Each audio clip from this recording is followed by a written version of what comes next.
Hello everyone. Twelfth का 10th chapter microbes in human welfare, इसका topic है sewage treatment plant. इसमें chapter का नाम है microbes in human welfare. What are microbes? Those organism which, मतलब हम ये कहते हैं कि which can not seen our naked eye, which only seen under microscope. और वो microscope compound microscope, electron microscope. तो कंपाउंड माइक्रोस्कोप से तो दिखेंगे नहीं, तो ये किससे दिखेंगे? सब इलेक्ट्रॉन माइक्रोस्कोप से। तो इसमें जो माइक्रोब्स ये हैं, यहाँ तो microbes used in sewage treatment plant, but microbes का जो यूज़ होता है कि microbes use in household thing, microbes use in formation of antibiotics, beverages, मतलब इसके अंदर, या microbes used as bio fertiliser, microbes as bio control agents in biogas plant. तो इस टॉपिक, मतलब इस वीडियो के अंदर जो टॉपिक है वो टॉपिक है sewage treatment plant. Sewage treatment plant, अब में देखो कि जो STPs हैं, सीवेज ट्रीटमेंट प्लांट, तो सीवेज कंटेन ह्यूमन एक्सक्रीटा, नालियों में सीवेज, गटर में ये सब सीवेज वगैरह फ्लो कर रहे हैं, तो it contains human excreta, other organic materials, pathogenic, बहुत सारे पैथोजेनिक माइक्रोब्स हैं कि जिनकी वजह से इसको डायरेक्टली हम कभी भी, या नहीं डालना चाहिए कह दो कि डायरेक्टली, मतलब should not be pass directly into the river, stream and other water bodies. तो सबसे पहले इसको लेस पॉल्यूटिंग बनाने के लिए कि it sewage makes less polluting with the help of sewage treatment plant. इसको हमें लेस पॉल्यूटेड सीवेज को बनाने के लिए कि इसको ऐसा क्लैरिफाइड इफ्लुएंट कर दें जिसको डायरेक्ट हम रिवर और अदर वाटर बॉडीज़ के अंदर डाल सकें। तो इसमें सीवेज के अंदर दूसरे और भी हेट्रोट्रॉफिक माइक्रोब्स हैं। सबको मालूम है, पहले भी पढ़ रखा है कि जितने भी माइक्रोब्स हैं, माइक्रोब्स आर ओमनी प्रेजेंट। मतलब ओमनी प्रेजेंट का मतलब हर जगह प्रेजेंट होते हैं। तो सीवेज में बहुत सारे हेट्रोट्रॉफिक माइक्रोब्स हैं जो डिकम्पोजिशन की प्रोसेस को लगातार करते रहते हैं। फिर भी सीवेज को, मतलब इसकी दो स्टेजेस हैं जिससे सीवेज को लेस पॉल्यूटिंग बनाया जाए। तो इसके लिए एक तो होता है प्राइमरी ट्रीटमेंट, एक है प्राइमरी ट्रीटमेंट, और सेकंड होता है secondary treatment. First is primary treatment, second is secondary treatment. First treatment जो प्राइमरी ट्रीटमेंट, टोटली ये जो टोटली होगा ये फिजिकल ट्रीटमेंट का मतलब जिसमें माइक्रोब्स, किसी भी माइक्रोब्स का कोई यूज़ नहीं है। और physical treatment takes place with the help of filtration and sedimentation. जितने भी लार्ज ऑब्जेक्ट्स हैं, फ्लोटिंग ऑब्जेक्ट्स हैं, पॉलीथीन है, क्लोथ्स हैं, अदर फ्लोटिंग ऑब्जेक्ट्स हैं, उनको फिल्ट्रेशन की हेल्प से अलग कर दिया। फिर ग्रिट चैम्बर, सेडिमेंटेशन टैंक, जब उसको सीवेज को उसके अंदर पास किया गया तो जितने भी सैंड पार्टिकल्स हैं या डेब्रीज हैं, अदर स्मॉल डेब्रीज वगैरह जितने भी होंगे, स्टोन्स हैं, पत्थर हैं, ये सब छोटे मोटे सब चीज़ें वो सेटल डाउन होंगी। और इफ्लुएंट जो बचेगा, मतलब जो इफ्लुएंट होगा वो प्राइमरी इफ्लुएंट, फिर वो किस में जाएगा? सेकेंडरी ट्रीटमेंट के लिए। पर ये प्रोसेस प्राइमरी ट्रीटमेंट और सेकेंडरी ट्रीटमेंट किस तरीके से होगी? सेकेंडरी ट्रीटमेंट की जो प्रोसेस है वो बायोलॉजिकल है with the help of microbes. अब फर्स्ट हम लेते हैं प्राइमरी ट्रीटमेंट। प्राइमरी ट्रीटमेंट के लिए, मतलब जो प्राइमरी ट्रीटमेंट है ये 2 टाइप का है, filtration and second is sedimentation. बहुत ध्यान से समझना, मतलब ऐसा नहीं है कि नहीं समझ में आएगा, मुश्किल है, ऐसा कुछ नहीं है। ये 2 टाइप, फिल्ट्रेशन एंड सेडिमेंटेशन। जब सीवेज ट्रीटमेंट प्लांट, ये मैंने मतलब बहुत शॉर्ट फॉर्म वाला बनाया हुआ है। सीवेज ट्रीटमेंट प्लांट बहुत बड़ा प्लांट होता है, बहुत सारे चैम्बर होते हैं, ये मैंने केवल आउटलाइन की फॉर्म में समझाने के लिए बनाया हुआ है। सीवेज को जब इनफ्लो करते हैं तो इनफ्लो करने के बाद पहले इसको वाटर की हेल्प से डाइल्यूटेड कर लिया। डाइल्यूटेड करने के बाद फिर जब इसको इनफ्लो करते हैं तो बहुत सारे सीक्वेंशियली, जैसे इस तरीके से सीक्वेंशियली फिल्ट्रेट लगे होते हैं ये, और इनमें इनको जब फिल्ट्रेट किया जाता है तो जितने भी फ्लोटिंग ऑब्जेक्ट्स हैं वो फ्लोटिंग ऑब्जेक्ट्स को रिमूव कर दिया। फॉर, मतलब फिल्ट्रेशन की प्रोसेस में, फिल्ट्रेशन की जो प्रोसेस होगी for removal of floating objects, clothes हो गए, पॉलीथीन हो गई, अदर थिंग्स हो गई, तो इन सबको रिमूव कर दिया। अब इसके बाद इसको यहाँ पर इतना नहीं दिखाया गया है, सेकंड इसको भेजा जाता है ग्रिट चैम्बर में। एक चैम्बर होता है ग्रिट चैम्बर। ग्रिट चैम्बर में भेजने के बाद जैसे मान लीजिए ग्रिट चैम्बर में गया तो वहाँ पर ये सारी जितनी भी चीज़ें होंगी कि स्टोन्स हो गए, स्मॉल पेबल्स हो गए, सैंड पार्टिकल्स हो गए, ये सब सेटल होंगे। और सेटल होने के बाद अब इसको भेजा जाता है फिर सेटलिंग टैंक में। फिर इसके बाद भेजा जाता है सेटलिंग टैंक में। और सेटलिंग टैंक में जैसे यहाँ पर ये सेटलिंग टैंक का ही बनाया हुआ है, सेटलिंग टैंक में जब ये सेटल होगा तो जितना भी अब कंसंट्रेट हो गया मटेरियल, जो इसके अंदर सस्पेंडेड पार्टिकल बचे हैं, क्योंकि देखो फिल्ट्रेशन से तुमने वो अलग कर दिया, हैवी मटेरियल या हैवी ऑब्जेक्ट्स वो नीचे बैठ गए। अब जो सस्पेंडेड पार्टिकल्स हैं वो सेटलिंग टैंक में जाकर सेटल होंगे। और सेटल होने के बाद जो ऊपर का इफ्लुएंट बचेगा वो प्राइमरी इफ्लुएंट है। प्राइमरी इफ्लुएंट को आगे भेजा जाता है एरिएशन टैंक में। पर इसके बाद जो सस्पेंडेड, यहाँ पर सस्पेंडेड पार्टिकल्स थे जो सेटल हुए थे, वो उसको बोलते हैं प्राइमरी स्लज। और प्राइमरी स्लज के अंदर अभी भी माइक्रोब्स हैं, हेट्रोट्रॉफिक बैक्टीरिया, अदर माइक्रोब्स हैं, तो इसको डिस्पोजल के लिए डाल देते हैं, तो बाद में ये मैन्योर की फॉर्म में काम आ जाएगा। अब सेकंड ये इसमें आता है, ये सबको समझ में आ गया होगा, filtration and sedimentation. Sequentially filtration किया, फ्लोटिंग ऑब्जेक्ट्स को अलग कर दिया, ग्रिट चैम्बर में गया, वहाँ पर स्मॉल पेबल्स एंड पार्टिकल्स सब ये नीचे सेटल हो गए। फिर इसको भेजा गया प्राइमरी सेटलिंग टैंक में। ये दोनों इसको नहीं दिखाया गया है डायग्राम में।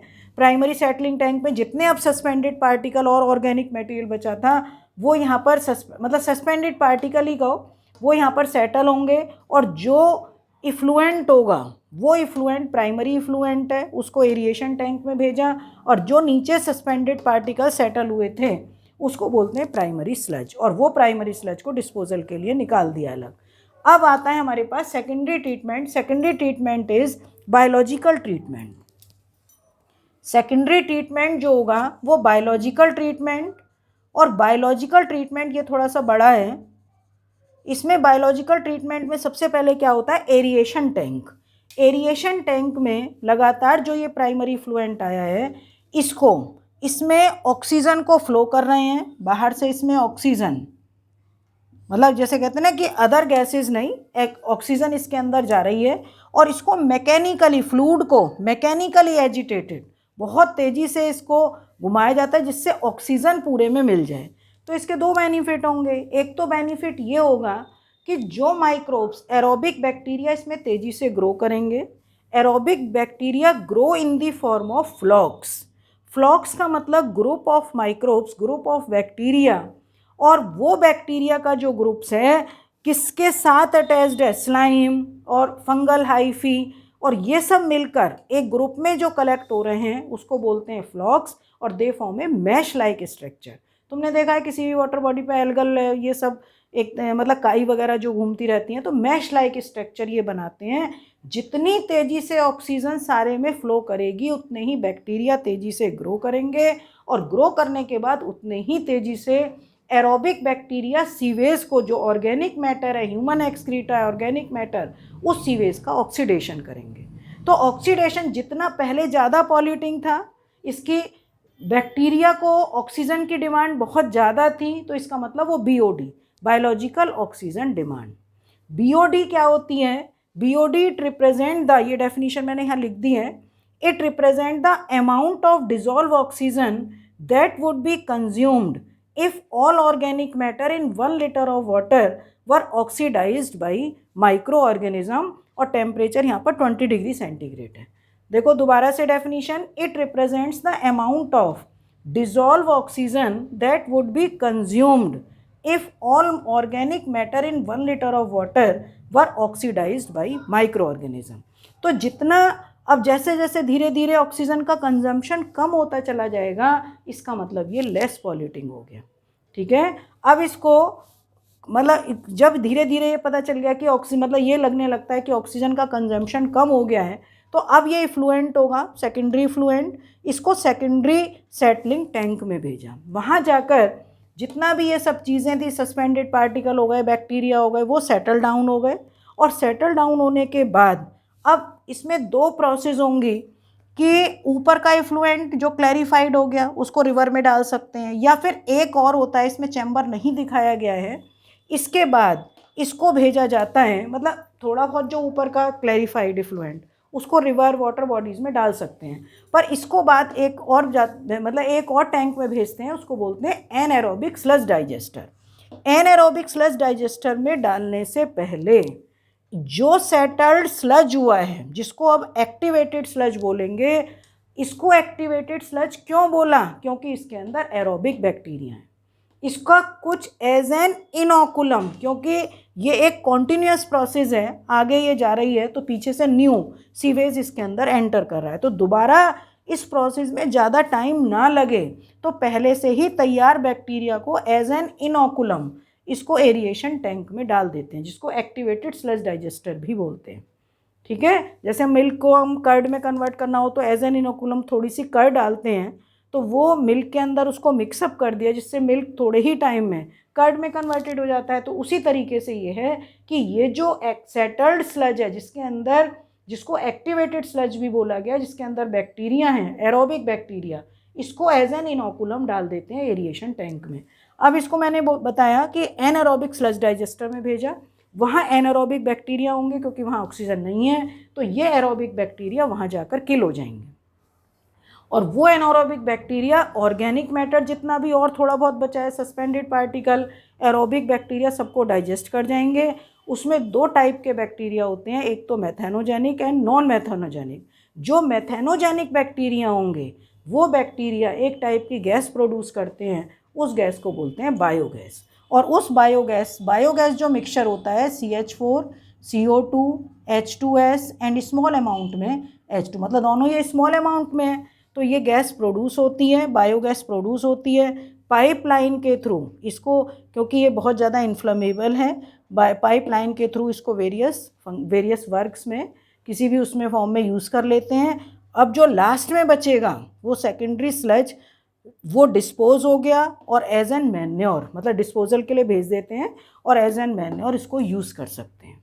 अगर ये क्लैरिफाइड इफ्लुएंट है, इसको और प्योरीफिकेशन करना है, तो कौन सा ट्रीटमेंट होगा, टर्शरी ट्रीटमेंट। और टर्शरी ट्रीटमेंट के लिए, मतलब जो टर्शरी ट्रीटमेंट के लिए वो होता है केमिकल ट्रीटमेंट, क्लोरीनेटेड जैसे कहते हैं कि क्लोरीन वाटर क्लोरीनेटेड करके, या पोटेशियम परमैंगनेट की हेल्प से केमिकल ट्रीटमेंट करके उसको अदर चीज़ों के लिए भी यूज़ कर सकते हैं। ठीक है, तो इस तरीके से Yamuna action plan, Ganga action plan, YAP, GAP, ये सब प्लान हैं जो कि सीवेज ट्रीटमेंट प्लान से ही रिलेटेड है। ठीक है, तो ये सीवेज ट्रीटमेंट प्लान बिल्कुल सिंपल है, प्राइमरी ट्रीटमेंट, सेकेंडरी ट्रीटमेंट, और लास्ट में होता है जब इसको वाटर बॉडीज़ में डालने के अलावा दूसरी फॉर्म में यूज़ करते हैं, तब इसको हम क्या करते हैं, chemical treatment. Primary treatment physical, secondary treatment जो होता है वो कौन सा होता है, बायोलॉजिकल। ठीक है बेटा, ये सबको समझ में आ गया होगा। फिर भी अगर किसी के डाउट्स हैं तो वो पूछना। ठीक है, किसी भी तरीके से कमेंट बॉक्स में डालना क्वेश्चंस को और वो पूछना, और मेरे हिसाब से सबको ये समझ में आ गया होगा। ठीक है बेटा, ओके, थैंक यू।